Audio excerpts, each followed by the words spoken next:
Charlie and Linda are here with you.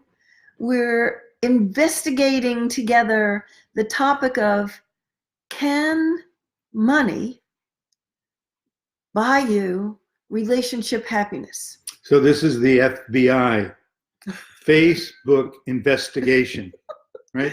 Okay. We're inquiring into how big an impact money has. And it's a source of well-being. We want to be definitely financially fit.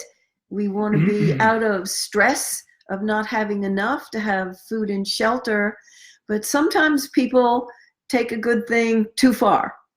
And the people who investigate this kind of stuff and inquire into this kind of thing about money and material well-being and happiness are all aligned that money doesn't buy happiness. And most people will say that they believe that, but they might not necessarily been living out of that belief. They may be still co-opted by the prevailing view that money can buy happiness. So we have to be careful not to be swept up in the drift about material well-being, because we live in a very competitive and materialistic culture.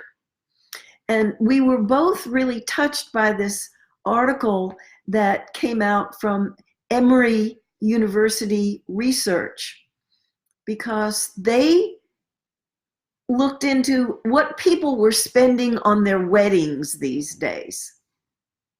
And the wedding industry is leading the wedding couple and their support, family, friends, to believe that you're going to have a better marriage if you have a really expensive, lavish wedding.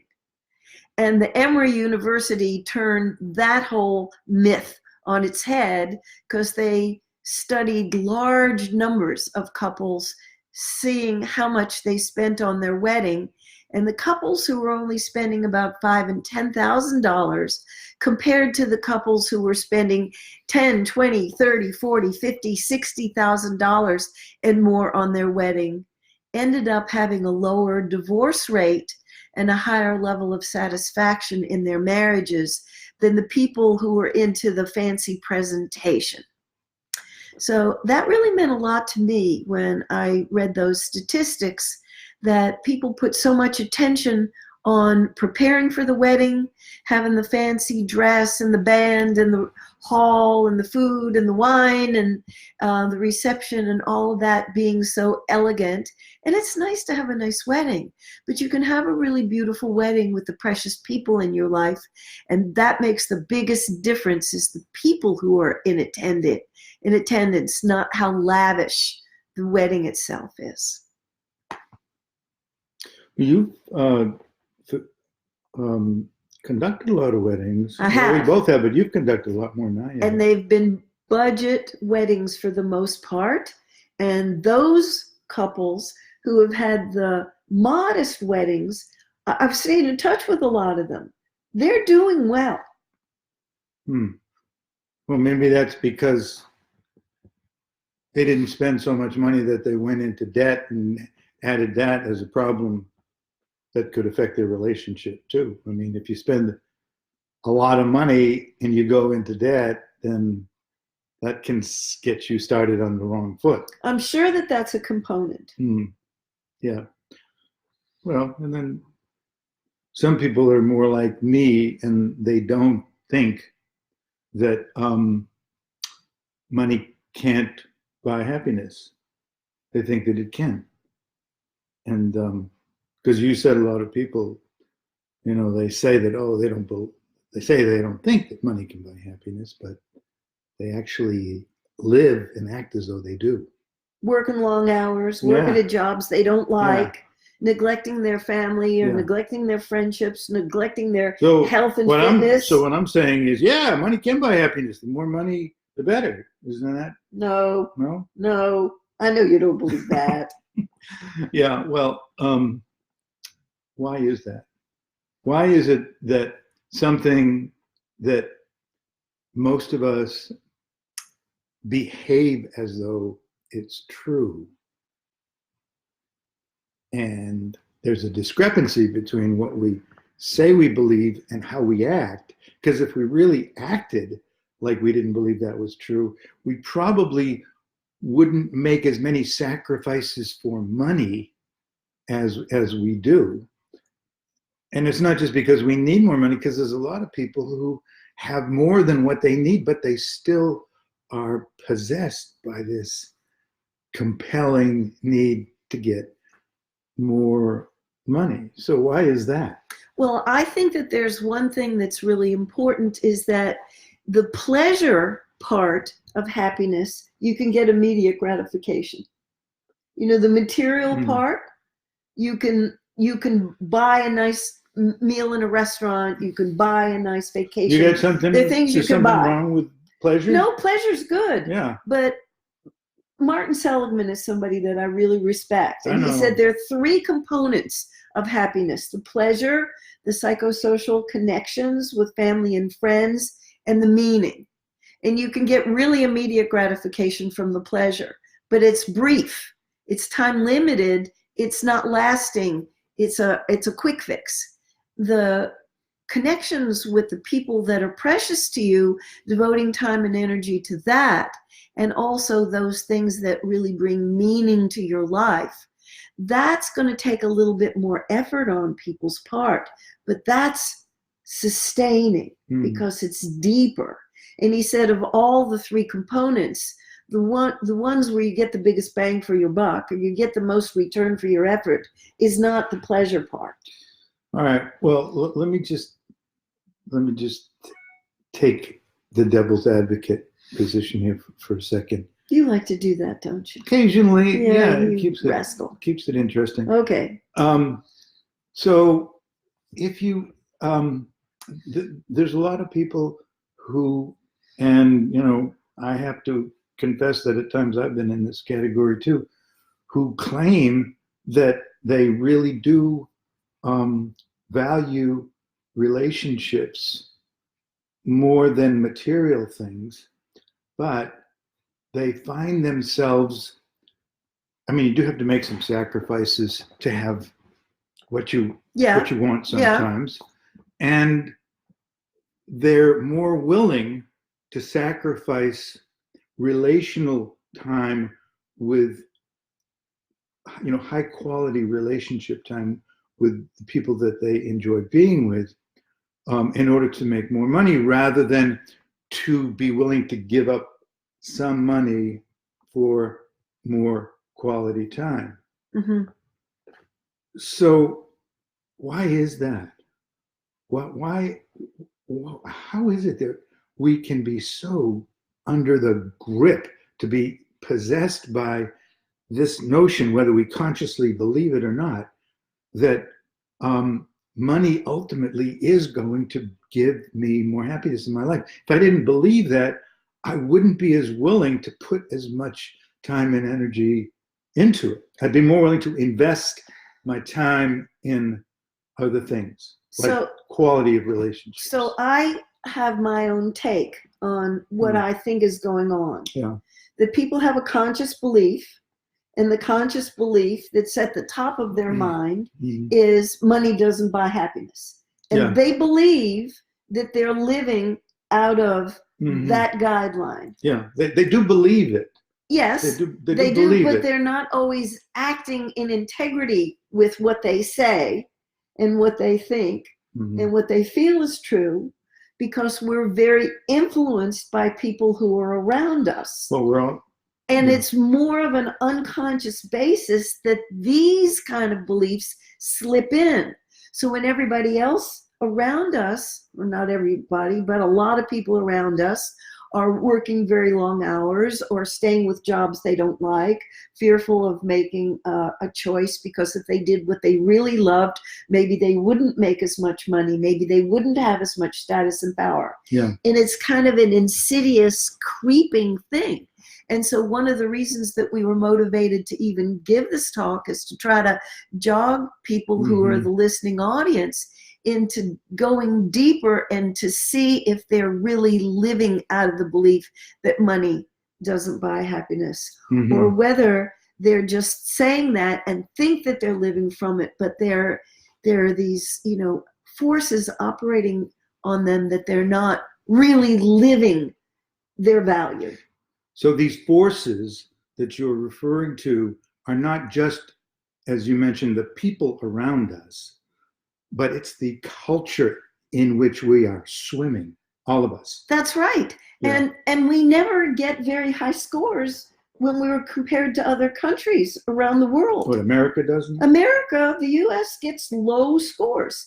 We're Well, 17, we're 16, we're 18, we're 20, and all these countries get higher happiness. Even they're poorer. Some of them Yeah, are poor, yeah, like right. Mexico's poorer, but the psychosocial supports are strong. so people who live in Mexico overall have a higher happiness score than Americans do. And there's a lot of countries that do. The mind-blowing statistic was the Forbes study. And Diner popularized that study, where the 400 wealthiest Americans, what they got for a happiness score was 5.8 on the 0 to 7 scale. That's a very high score to get 5.8. But then he compared them to the Pennsylvania Amish, live very simply, not materially oriented. The Inuits in Iceland, they live very, very simply. The Maasai in Africa, they live in huts made out of dung. I mean, we're talking simple, basic. But these populations all got 5.8 on the happiness score because they're living lives of meaning. Same as the purpose 400 and meaning. wealthiest people in this country. Yeah, they got 5.8. And they're above subsistence level. Yeah. They have enough food. They have shelter. Well, so that's another. But they're connected to each other. Yeah. Their relationships, Yeah. their community, and family bonds are strong. Yeah. They don't live in stress. Well, they have to be strong because when you don't have, when you haven't accumulated a lot of wealth, then you're much less likely to believe in the myth that I don't need anybody, that my relationships are really not all that important because my money can buy me support. If I need some help, I can pay somebody to come in here and take care of things or take care of me.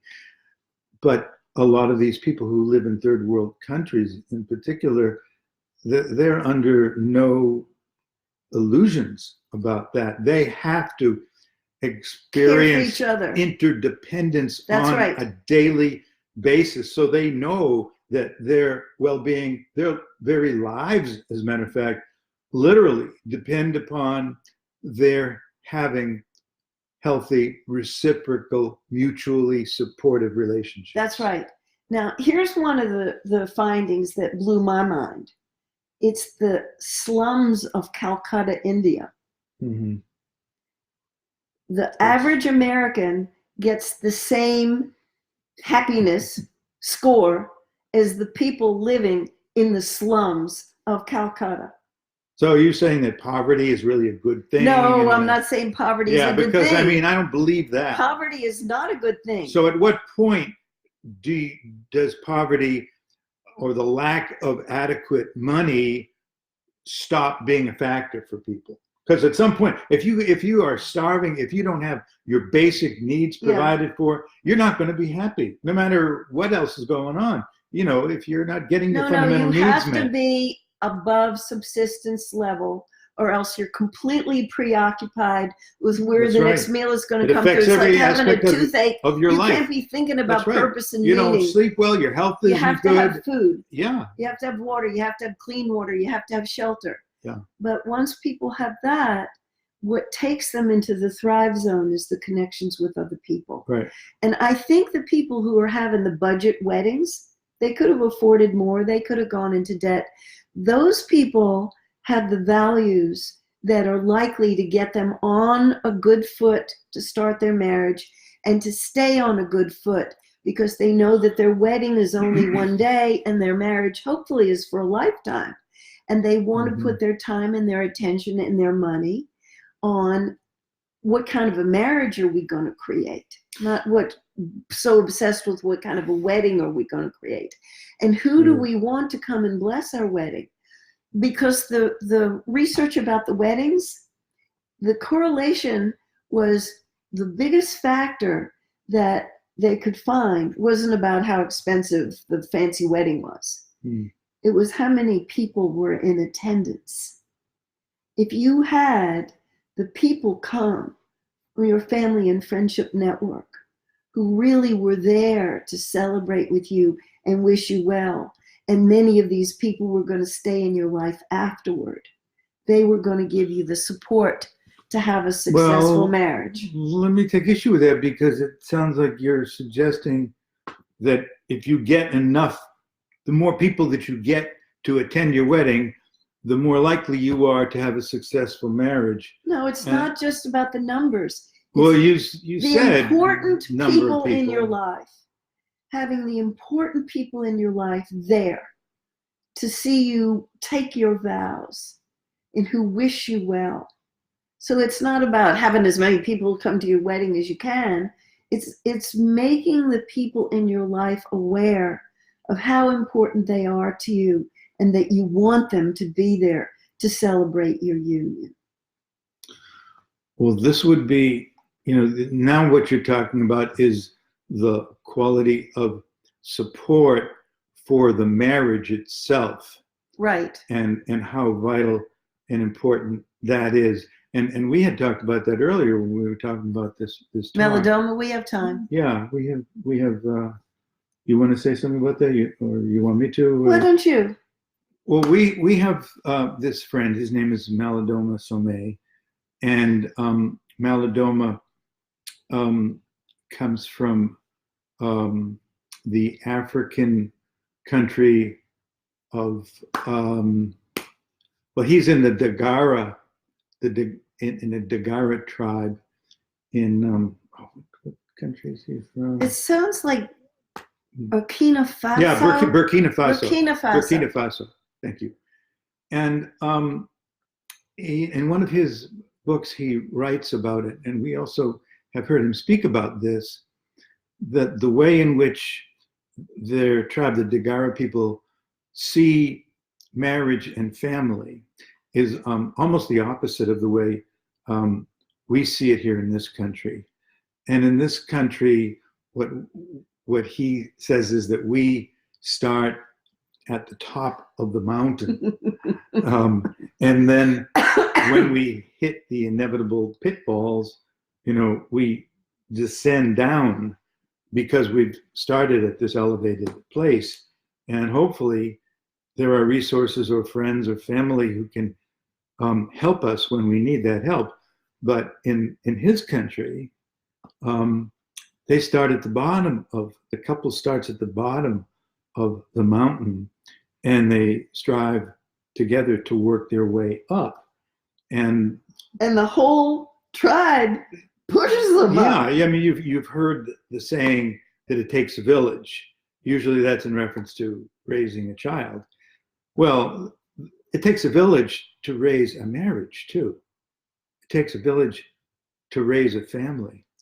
It takes a village, it takes a community to help people to work their way up to a more evolved, more enlightened, more conscious, more, if you will, spiritual context of their relationship.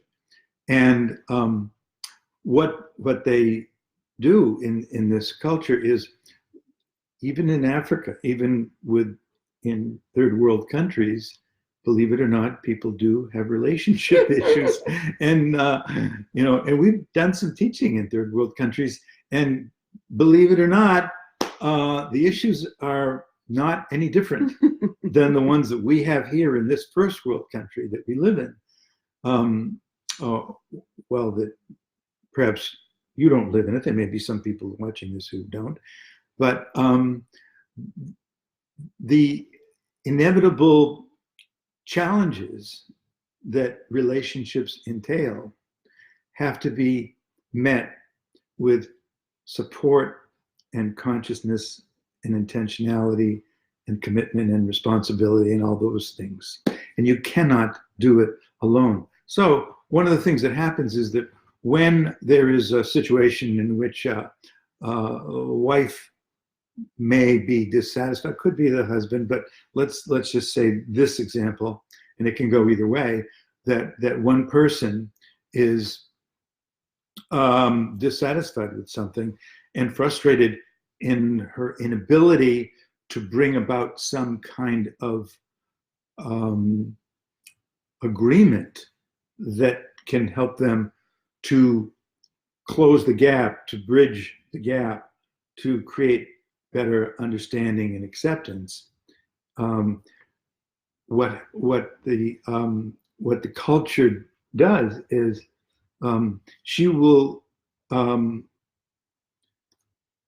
take her concern to her sisters, the culture, in the group, and express what the situation is, what the problem is. Not necessarily literal Not sisters, literal the sisters, women but, in the tribe. The women in the tribe. Yeah. And then they will, many of these are women who are older and more mature and know the territory, and they'll give her some guidance, they'll give her some advice, they'll give her support.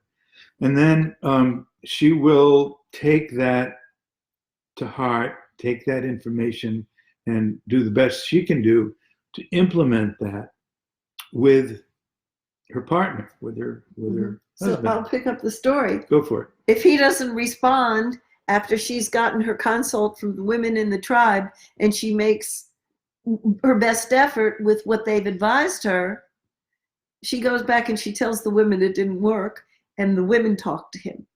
So he's motivated to get it the first time. He doesn't want all the women to come over to his house and have a head-to-head talk. If that doesn't work, her next area of recourse is to talk to the men in the tribe, and they give her counsel, and she takes what they counsel to him and uses that and makes her best effort. And he's usually motivated by that time to get it. He's a little bit more open. Because the last stage is the men in the tribe come and talk to him. Yeah. So there's a whole system in place to rely on the people in the graduating class ahead of you who are more experienced and more mature in relationship issues.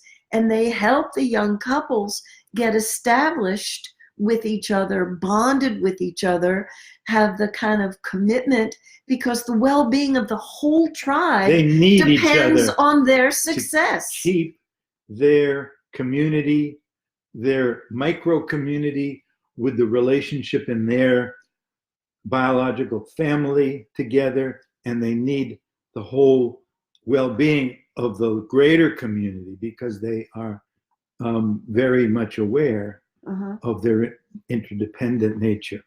So my guess is that they get high happiness scores because they got a nice system in place for everybody in the tribe to thrive.